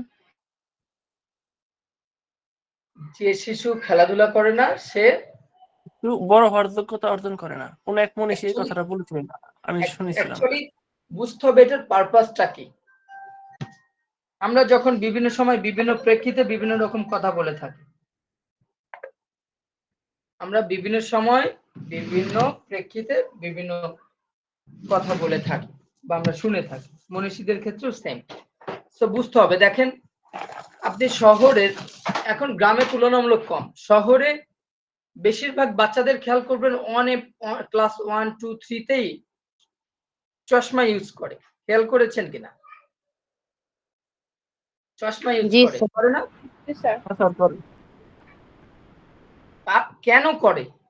ছোটবেলা থেকে সে খেলাধুলায় কম ইনভলভ থাকে, সে টিভি দেখতে বেশি পছন্দ করে, ল্যাপটপ চালায়, কম্পিউটার চালায়। ছোটবেলা থেকে অনেক বাচ্চারা এগুলা করে, মোবাইল গেমিং করে। এই স্ক্রিনের সামনে থাকতে থাকতে চোখকেই নষ্ট করে ফেলছে। অথবা এমন পড়াশোনা করে, ধরে নিলাম সে স্ক্রিনের বাইরে, বাট প্রচুর পড়াশোনা করে, বাট ফিজিক্যাল অ্যাক্টিভিটিস করে না, ব্যায়াম করে না, দৌড়ায় না, খেলাধুলা করে না। তো তার ডেভেলপমেন্টটা একদিকে হচ্ছে, বাট আলটিমেটলি সে এই যে অন্যদিকে যে তার ওভারঅল ডেভেলপমেন্ট সেটা হচ্ছে না। আমরা যে ফিজিক্যাল এডুকেশনের সংজ্ঞা পড়েছিলাম, মনে আছে আপনাদের? ফিজিক্যাল এডুকেশন কিন্তু শুধুমাত্র এডুকেশন, এটা একটা মানুষকে সবকিছু দিতে পারে না। Without physical education it's quite impossible. কেন? ফিজিক্যাল এডুকেশনের সংজ্ঞা, একটা সংজ্ঞা এরকম আছে, আপনারা যদি আপনাদের মনে থাকে আমি বলেছিলাম হয়তো, যে physical education is a process of all round development of the personality of a child through movement activities. আর এডুকেশনটা বলেছিলাম, education is a process of all round development of the personality of a child. একটা শিশুর সামগ্রিক ডেভেলপমেন্টটা হচ্ছে কি এডুকেশন। শিক্ষার মাধ্যমে আপনি সবকিছু অর্জন করছেন, এটাই হচ্ছে আপনার, এটা হচ্ছে অ্যাকচুয়ালি এডুকেশন। একটা মানুষের সামগ্রিক যে প্রসেস, এডুকেশনটা কি একটা প্রসেস, জন্ম থেকে মৃত্যু পর্যন্ত আমরা শিখতে থাকি এবং সেটার ফল আমরা স্টেপ বাই স্টেপ পাই। বাট অ্যাকচুয়ালি ফিজিক্যাল এডুকেশনটা মিন করে এই যে শিক্ষার যে গুণাবলী, শিক্ষার যে বৈশিষ্ট্য, শিক্ষা যেটাকে বলে, এটার সাথে জাস্ট একটা জিনিস, একটা শব্দ অ্যাড করা, সেটা হচ্ছে মুভমেন্ট অ্যাক্টিভিটিস। অর্থাৎ আপনি খেলাধুলা করছেন, আপনি ব্যায়াম করছেন, ডেইলি লাইফ অ্যাক্টিভিটিস করছেন, এই শিক্ষার পাশাপাশি ফিজিক্যাল এডুকেশন, তখন এই এডুকেশনটা ফুলফিল হয়। আমরা এরকমটা পড়েছি যে ফিজিক্যাল এডুকেশন ছাড়া এডুকেশন পরিপূর্ণ নয়। এ কারণে মনীষীরা বলেন যে আপনি যদি খেলাধুলা করেন, দেখেন আমরা, আপনার মস্তিষ্কের বিকাশও কিন্তু খেলাধুলার মাধ্যমে ডেভেলপ করে। আমরা দেখেছি মস্তিষ্কের বিকাশ হয়, মেন্টাল ডেভেলপমেন্ট হয়, সোশ্যাল ডেভেলপমেন্ট হয়, লিডারশিপ কোয়ালিটিস বিল্ড আপ হয়, খেলাধুলার মাধ্যমে অনেক কিছু হয়। আমি কেন কম্পেয়ার করছি, একটা বাচ্চা যে খেলাধুলা করছে না, আপনার প্রশ্নের ভিত্তিতে খেলাধুলা করছে না, সে দেখবেন ফ্যাটি হয়ে যাচ্ছে, আনফিট হয়ে যাচ্ছে। সে অতিরিক্ত পড়ার কারণে অথবা অতিরিক্ত স্ক্রিনের সামনে থাকার কারণে তার চোখের সমস্যা হচ্ছে, সে অল্প বয়সে চোখে সাফার করছে, চশমা খুললে দেখতে পায় না, অনেকেই আছে এরকম, অনেক পাওয়ারের চশমা ইউজ করে। ইন দ্য মিন টাইম আপনি খেয়াল করেন অপোজিট একটা বাচ্চা যে খেলাধুলা করে আবার পড়াশোনা করে, সব ঠিকঠাক, দেখবেন সে তুলনামূলকভাবে এই সংখ্যা কম যারা চশমা ইউজ করে, যারা খুবই মোটা হয়ে যায়, এরকম এই নাম্বার অফ স্টুডেন্ট এরকম কম। সো এই কারণেই যারা খেলাধুলা করে না তারা অনেক দিক থেকে, লাইফের অনেক দিক থেকে বঞ্চিত হয়। আপনি খেলাধুলা না করলে আপনি যদি অ্যাটলিস্ট এক্সারসাইজও করেন ডেইলি, হ্যাঁ আমি হতে পারে আপনার ফুটবল পছন্দ না, আপনার ক্রিকেট পছন্দ না, বাট আপনার রানিং পছন্দ, আপনি রানিং করেন, আপনার জিমে যাওয়া পছন্দ, আপনি জিম করেন, আপনার বাসায় এক্সারসাইজ করা পছন্দ সেটা করেন। খেলাধুলায় যে করতে হবে তা না। আপনার জিম করলেও মজা লাগতে পারে, আপনার রানিং করলেও ভালো লাগতে পারে, আনন্দ পেতে পারেন। সো এই কারণেই এটা আমাদের খেলাধুলাটাকেই বেশি প্রায়োরিটি দেয়। একজন প্লেয়ার আপনার কাছে একটা বল পাস দিচ্ছে, আপনি খুবই সামান্য ন্যানো সেকেন্ডের মধ্যে ডিসিশন নিচ্ছেন, এই বলটা আমি রিসিভ করব, রিসিভ করলে কি পেছনের প্লেয়ার এসে আমার কাছ থেকে নিয়ে নিবে, নাকি বলটাকে আমি ওয়ান টাচে আমার কোনো পার্টনারকে আমার টিমমেটকে পাস দিয়ে দিব, নাকি এই বলটাই আমি শুট করে গোলের দিকে মারবো। এই ন্যানো সেকেন্ডের যে প্লেয়াররা যে চিন্তা করে এটা সাধারণ মানুষের পক্ষে খুবই ডিফিকাল্ট। যে কারণেই অনেকে বলে থাকেন, অনেক মনীষী বলে থাকেন যে প্লেয়াররাই পৃথিবীতে সবচেয়ে বেশি ট্যালেন্ট, কারণ এত শর্ট টাইম এত সূক্ষ্ম ডিসিশন নেওয়া খুবই ডিফিকাল্ট। একজন সাধারণ মানুষের পক্ষে এটা ইম্পসিবল, কাইন্ড অফ ইম্পসিবল। বুঝতে পেরেছেন তাহলে এখন পার্থক্যটা? জি স্যার। হ্যালো, হ্যাঁ স্যার, কিছুটা বুঝতে পারছি। আপনি আপনার নিজের এলাকা দিয়েই চিন্তা করবেন, আপনার নিজের প্রতিষ্ঠানের বাচ্চাদের দিয়ে চিন্তা করবেন, বা শহর বা গ্রামের বাচ্চাদের দিয়ে করবেন, কম্পেয়ার করবেন। গ্রামে কি ডাক্তার ইঞ্জিনিয়ার হচ্ছে না? গ্রামের একটা primary school, high school, college থেকে পড়ে ডাক্তার ইঞ্জিনিয়ার হচ্ছে না, নাকি শহরে পড়েই হচ্ছে? গ্রাম থেকেই কিন্তু উঠে আসছে অনেকেই। আবার সে ঠিকই দেখবেন যে ডাক্তারি পাশ করে গিয়েছে, এখনো চশমা ইউজ করে না। অথচ এদিকে দেখেন শহরে একটা বাচ্চা, মানে আমি বলছি না যে এখানে খারাপ, এখানেও আছে অনেকে অ্যাক্টিভিটির সাথে ইনভলভ, তারা খুবই ভালো লাইফ লিড করছে, ঠিক আছে। শহরে একটা বাচ্চা দেখবেন ক্লাস 3-4 সানগ্লাস ইউজ করছে, তাকে গ্লাস ইউজ করতে হচ্ছে বাধ্যতামূলক, কারণ সে দেখতে পাচ্ছে না ঠিক মতো। ওকে, সামাজিক বিকাশ। বাচ্চা আপনি আপনার বাচ্চাটাকে ঘরের মধ্যে আটকে রাখেন, ঘরের মধ্যে আপনি সাপোজ শহরেই থাকেন, ঘরের মধ্যে আটকে রাখেন, তাকে তেমন বাইরে বের করেন না, অন্যদের সাথে মিশতে দেন না, দেখবেন ও অটোমেটিক ইন্ট্রোভার্ট হয়ে যাবে। তো প্যারেন্টস এর উপরেও কিন্তু অনেক কিছু ডিপেন্ড করে, আপনি আপনার বাচ্চাকে কেমন ভাবে তাকে করছেন। পাশের ফ্ল্যাটের বাচ্চাদের সাথে যদি মিশতে দেন, আপনার বিল্ডিং এর নিচে বাচ্চাদের সাথে যদি মিশতে দেন, হ্যাঁ অবশ্যই সেফটি মেনটেন করে, অবশ্যই কাদের সাথে মিশছে সেটা প্রপার খেয়াল করে, তখন কিন্তু তার সামাজিক বিকাশটা ঘটবে, অন্যদের সাথে মিশতে শিখবে, নেতৃত্ব দানের ক্ষমতা তার সে শিখবে। ভাষাগত বিকাশ, ভাষার ব্যবহার, বাচ্চাদের সাথে আমরা কি করি ছোটবেলায় খুবই ছোট ছোট ওয়ার্ড, বাবা মা বা এটা অনেক কিছু এরকম আমরা বলি, তাই না? এভাবেই তো তারা শিখে, বলা শিখে। বাট যদি আপনি তার সাথে কথাই না বলেন তাহলে সে কি শিখবে? আপনি তার সাথে কথা বলবেন না, তাকে আপনি শুধু কার্টুন দিয়ে ডাকবেন, দেখবেন সে কার্টুনের ল্যাঙ্গুয়েজই ইউজ করবে, কার্টুনের ল্যাঙ্গুয়েজ ইউজ করবে, করে কি না? এরকম দেখেছেন? হ্যাঁ স্যার, দেখেছি। সো এটা ডিপেন্ড করে। সো এই জন্য প্যারেন্টসদেরকে খুবই সতর্ক হওয়া উচিত। আপনার বাচ্চা কোথায় মিশছে, নরমালি ছোট বাচ্চারা দেখবেন ফলো করে, বাচ্চারা ফলো করে, মানুষকে ফলো করে, প্যারেন্টসকে ফলো করে, বাবাকে মাকে। বাবা যা বলছে ছেলে তাই করছে, বাবা একটা খারাপ কাজ করলে, খারাপ কথা বললে ছেলেও তাই বলছে।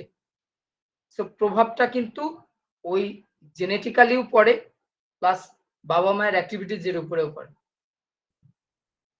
ছেলে বা একটা মেয়ে কথা দেখছে বলতে বাবা পারি? মা ঝগড়া করছে, তাহলে তার মনের মধ্যে কি অবস্থা তৈরি হবে, তার মানসিক বিকাশটা কিভাবে নিচ্ছে, তার সামাজিক বিকাশটা কিভাবে হচ্ছে, অবশ্যই এটার সাথে সম্পৃক্ত। এইগুলা খুবই ইম্পর্টেন্ট।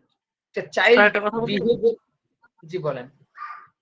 স্যার, স্যার আমরা অনেক সময় দেখি যে আমরা আমাদের সন্তানদেরকে শেখাই যে বাবা কারোর সাথে ঝগড়া করো না, কিন্তু আমরা দেখি নিজের হাজবেন্ড ওয়াইফ বোনরা নিজের সন্তানের সামনে ঝগড়া করতেছি। তো এক্ষেত্রে তো বাচ্চা কোনটা শিখবে? কোনটা? নিশ্চয়ই এই ঝগড়া করাটাই শিখবে, ঠিক না? তো এটাই তো মানসিক বিকাশের অন্ত নয়, তাই না? আপনি যদি আপনার ছেলেকে বলেন যে, বা আপনার মেয়েকে বলেন যে বাবা আম খেও না, আবার আপনি খাচ্ছেন, তাহলে সে আপনার কথা শুনবে? সেই বলবে 2 দিন পরে, বাবা তুমি তো খাচ্ছ, আমাকে কেন নিষেধ করছো?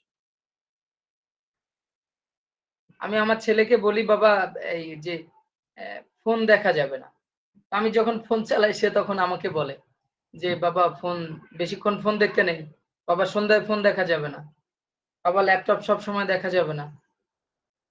ঠিক আছে, আমি যখন ক্লাস নেই সে আস্তে আস্তে এসে আমার কানে কানে এসে বলে যায় বাবা আমাকে কিন্তু একটু কার্টুন দিবে ক্লাস শেষ হলে। সে সে জানে আমি তাকে একটু একটু কার্টুন দিই ক্লাস শেষ হওয়ার পরে, সে ওটাতে হ্যাপি হয়।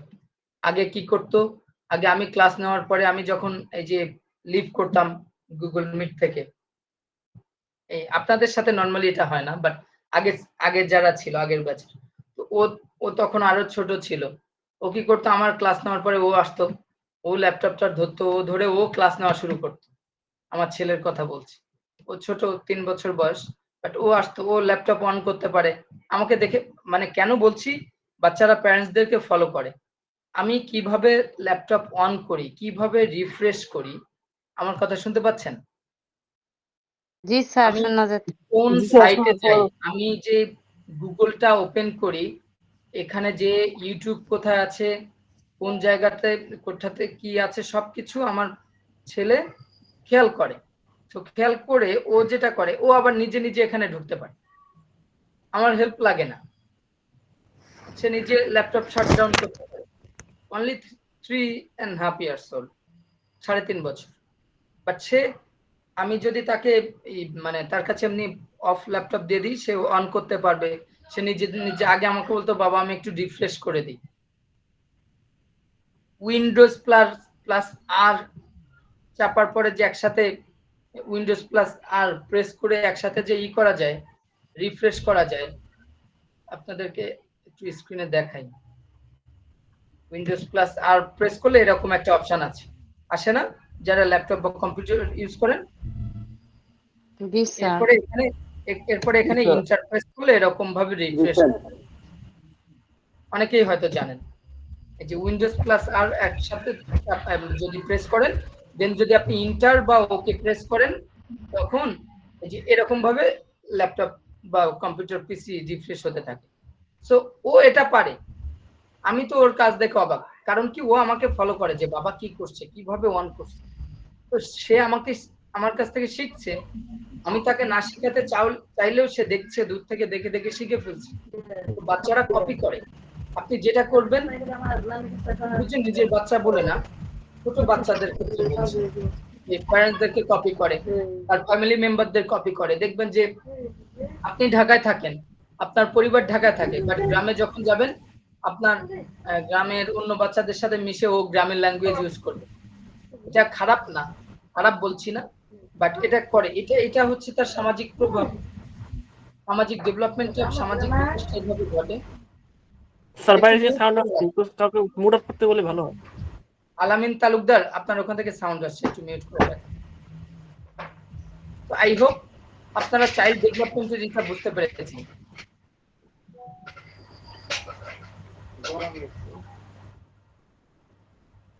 ওকে, স্পোর্টস লিডারশিপ, খেলাধুলায় নেতৃত্ব, এটা আমরা একটু দেখি। ওকে, আমরা জানি খেলাধুলায় নেতৃত্বটা মূলত কিভাবে কি হয়, এটা আমরা সবাই জানি।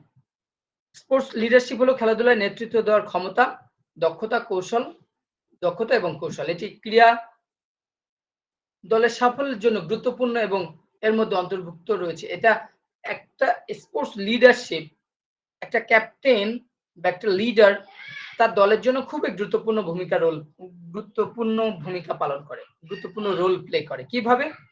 ক্যাপ্টেন সে যদি নাই বুঝে যে কোন ব্যাটারের সময় কোন বলারকে দিতে হবে, কোন ব্যাটারের উইক পয়েন্ট কি, কোন বলারের উইক পয়েন্ট কি, সেটা যদি না আইডেন্টিফাই করে হঠাৎ করে নিজের মতো করে যে কাউকে করে, তাহলে কিন্তু ম্যাচ উইন করা পসিবল হয় না। রাইট টাইমে রাইট ডিসিশন। সো এটার মধ্যে কি কি ইনভলভ থাকে? মোটিভেশন আমরা পড়েছি, দলের সদস্যদেরকে মোটিভেট করা। দেখবেন এই যে ভালো বল করলে মোটিভেট করে, অনেক সময় বলে মার খেলেও বা বাউন্ডারি হলেও রান নিলেও মোটিভেট করে যে কোনো ব্যাপার না, ঠিক হয়ে যাবে, আরো ভালো বল করো বা এখানে করো। যোগাযোগ, কমিউনিকেশন, সবার সাথে কমিউনিকেশন স্কিলটা যদি ভালো হয়, স্ট্র্যাটেজি বা পরিকল্পনা, যেমনটা বলছিলাম যে এখন ধরেন সচিন টেন্ডুলকার আছে, ধরে নিলাম সে স্পিন বল, লেগ স্পিন বলে সে একটু উইক, তাহলে ওই সময়টা ও যখন ব্যাট করবে তখন লেগ স্পিনার খাটানো, ঠিক আছে। সে পয়েন্টে খুব স্ট্রং, তাহলে পয়েন্ট পজিশনে ভালো ফিল্ডারকে প্লেস করা, এরকম। এইগুলো হচ্ছে স্ট্র্যাটেজি। পরিচালনা, দলের কার্যক্রম বা অ্যাক্টিভিটি যাই করছে না কেন, সেটা খুব সুন্দরভাবে হ্যান্ডেল করা, অ্যাক্টিভিটিস গুলা, প্রশিক্ষণ, প্রতিযোগিতার ব্যবস্থাপনা, ঠিক আছে, সমর্থন এবং উন্নয়ন। যদি কেউ দলের কোনো খেলোয়াড় ভালো করে, তাকে যদি আপনি সমর্থন না দেন, দেখবেন সে আর ভালো কাজ করবে না। আপনি ছোটদেরকে বা আপনার স্টুডেন্টদেরকে খেয়াল করবেন, ওরা যদি ভালো কোনো কাজ করে, তাদেরকে যদি ইন্সপায়ার করেন, তাদেরকে সমর্থন দেন, তাদেরকে যদি বলেন যে গুড জব, তুমি ভালো করেছো, দেখবেন সে আরো ভালো করবে, আরো ডেভেলপ করবে। সো আমাদের একজন ক্যাপ্টেনের উপরেও তার লিডারশিপের কাছেও এগুলো ডিপেন্ড করে। ভালো বল করছে, আপনি তাকে ইন্সপায়ার করছেন না, অর্থাৎ আপনি কৃতজ্ঞ না, তখন কিন্তু এটা তার পারফরমেন্সেও প্রভাব পড়বে। যে আমি ভালো করলেও তো আমাকে বলে দেয় না, বা আমি ভালো করলেও আমাকে ব্যাটিং নিয়ে দিতে চায় না, আমি 5 নাম্বার পজিশনে ভালো খেলি, আমাকে সেই 9-10 নম্বরে দিয়ে দেয়, তখন কি খেলবো, উইকেট থাকে না, দলের প্রেসার থাকে। সো এই ভালো যেখানে যেটা করবে, যে যেটা করবে তার ডেভেলপমেন্টের দিকটা খেয়াল করেও সেই ডিসিশন গুলো সেভাবে নিতে হবে। সো স্পোর্টস লিডারশিপের কাজ বা স্পোর্টস লিডারশিপ সম্পর্কে আমরা কি ধারণা পেয়েছি? হ্যাঁ স্যার, পেয়েছি। একজন ভালো স্পোর্টস লিডার দলের ভেতর সম্মান এবং আস্থার সৃষ্টি করে এবং পুরো দলের মনোবল বজায় রাখে। ভালো স্পোর্টস লিডার হতে গেলে সবার সাথে কমিউনিকেশন স্কিল ভালো থাকতে হবে, ঠিক আছে। Sports social impact of sports আমরা সবাই জানি, এটা একটু শর্টলি আলোচনা করবে, এটা অলমোস্ট অনেক টাইম হয়ে গিয়েছে। সো স্পোর্টস এর সামাজিক প্রভাব কি? অনেকগুলা প্রভাব আছে। স্বাস্থ্য উন্নয়ন, কিভাবে স্বাস্থ্য উন্নয়ন, স্পোর্টস কিভাবে সমাজের স্বাস্থ্য উন্নয়নে ভূমিকা পালন করে? নিয়মিত ক্রিয়া কার্যকলাপ শারীরিক এবং মানসিক স্বাস্থ্য উন্নত করে। আমাদের সমাজে দেখবেন যে অনেক খেলাধুলা হয়, গ্রামগঞ্জেও খেলাধুলা হয়, শহরেও যথেষ্ট হয়। তো এটা কি করে, খেলাধুলা করলে মানুষ সুস্থ থাকে, বিনোদন পায়, যারা খেলাধুলা দেখে তারাও কিন্তু মানসিক স্বাস্থ্যের ডেভেলপ হয় তাদের। বুঝেন তো ব্যাপারটা? আপনার এলাকায় মাঠে ফুটবল খেলা হচ্ছে, দেখবেন মাঠ ভরা দর্শক। কেন যায়? কারণ তারা দেখে আনন্দ পায়, দেখে মজা পায়, সে কারণে যায়। তার মানসিক ভাবে সে ওই যে সময়টা খেলা দেখছে, যারা খেলছে তাদের তো ডেভেলপ হচ্ছেই, যারা খেলা দেখছে তাদেরও ডেভেলপ হচ্ছে। কিভাবে? ওই সময়টা বাড়ির সব কাজ কর্ম সবকিছু অ্যাক্টিভিটিস ফেলে সে খেলা দেখতে আসছে, ওই সময় ওই মাঠের মধ্যেই তার ফোকাস, তার মানসিক ফ্রেশনেস কাজ করছে, মানসিক ভাবে সে খুব একটা উদ্দীপনার মধ্যে আছে, সেটা তার মানসিক স্বাস্থ্য ডেভেলপ করে। সামাজিক সংহতি, স্পোর্টস মানুষকে একত্রিত করে। এই যে বললাম খেলাধুলা হচ্ছে, ওই জায়গাতে হাজার হাজার মানুষ খেলাধুলা দেখতে যাচ্ছে, অনেকে খেলতে যাচ্ছে, একসাথে কাজ করার যে মনোভাব তৈরি করে। একটা জায়গায় একটা টুর্নামেন্ট হচ্ছে, দেখবেন অনেকে ভলেন্টারিং কাজ করে, অনেকে অনেক অ্যাক্টিভিটিস করে। সো এটি একটি সম্প্রদায়ের মধ্যে সংহতি এবং সহযোগিতার অনুভূতি বৃদ্ধি করে। শৃঙ্খলা এবং নেতৃত্ব, আমরা দেখেছি ক্রীড়া খেলোয়াড়রা শৃঙ্খলা এবং দায়িত্ববোধ এবং নেতৃত্বের গুণাবলী অর্জন করে, যা তাদের ব্যক্তিগত এবং পেশাদার জীবনে সহায়তা করে। খুবই ডিসিপ্লিন থাকার চেষ্টা করে, বিশেষ করে খুব হাই প্রোফাইল স্পোর্টস পার্সন যারা, এলিট অ্যাথলেট যাদেরকে আমরা বলি। অর্থনৈতিক প্রভাব কি করে? যখন একটা এলাকার মানুষ যখন স্পোর্টস ইনভলভ থাকে, আপনি ধরে নিতে পারেন, আমি বারবার মুস্তাফিজের এক্সাম্পল দিই অনেক সময়। ওদের যে অবস্থা ছিল, তাদের অবস্থা এখন আকাশচুম্বী। তার এলাকার অনেক জমি জায়গা সে কিনে ফেলেছে, অনেক জায়গাতে সে প্রজেক্ট জমি লিজ বা হারি বা ডিড এই টাইপের ল্যাঙ্গুয়েজ ইউজ করে এক এক জায়গাতে, সেরকম নিয়ে সে অনেক বিজনেসের সাথে ইনভলভ। সো স্বাভাবিকভাবে তার বিজনেসের জায়গাগুলোতে অনেক মানুষ ইনভলভ। সো আর্থসামাজিক যে অবস্থা, অর্থনৈতিক যে ডেভেলপমেন্ট, এটা কিন্তু হচ্ছে। সো স্পোর্টস এটা গুরুত্বপূর্ণ ভূমিকা পালন করে। শিক্ষা ও প্রেরণা, ক্রিয়া শিক্ষার অংশ হিসেবে কাজ করে, যা তরুণদের উন্নতি এবং সফলতার জন্য প্রেরণা দেয়। একজন আপনার পাশে যদি কোনো ভালো একজন খেলোয়াড় থাকে, সে যদি কোথাও পড়াশোনা করে, দেখবেন বাকিরাও ওরকম চাইবে যে ও বিকেএসপিতে পড়ছে, তাহলে ছোটরাও স্বপ্ন দেখবে আমি বিকেএসপিতে পড়তে চাই, অমুক জায়গাতে যেতে চাই, আমি এরকম স্টেজে যেতে চাই, আমি এরকম স্বপ্ন দেখতে চাই। তো নিশ্চয়ই আমাদের সোশ্যাল ইমপ্যাক্ট অফ স্পোর্টস খুবই খুবই গুরুত্বপূর্ণ। পয়েন্টগুলো একটু মনে রাখার চেষ্টা করবেন। এই দিকগুলো স্পষ্টভাবে প্রমাণ করে যে স্পোর্টস সমাজের বিভিন্ন ক্ষেত্রে গুরুত্বপূর্ণ ভূমিকা পালন করে, আমরা এটা নিশ্চয়ই জানি। ঠিক আছে, সবাই কি বুঝতে পেরেছেন আজকের পয়েন্টগুলা? জি স্যার। জি স্যার। আচ্ছা স্যার, আমরা কি তাহলে শুক্রবার আসবো? জি জি জি। আমরা যে শুক্রবার যে আজকে আমাদের একদিন আসার কথা টঙ্গীতে, আমরা কি তো কখন আসতে পারি? প্র্যাকটিক্যাল ক্লাস হবে, জি এটা তো অ্যানাউন্স করে দেওয়াই হয়েছে। আপনাদেরকে আবারও বলছি, নেক্সট ফ্রাইডে 18 তারিখ, রাইট? আমার ভুল না হলে সকাল কয়টা থেকে কয়টা? 18 তারিখ সকালে 10টা থেকে আপনাদের প্র্যাকটিক্যাল। ও সবাই আচ্ছা। চেষ্টা করবেন একটু আগে, আমি একটু আগে যাওয়ার ট্রাই করব।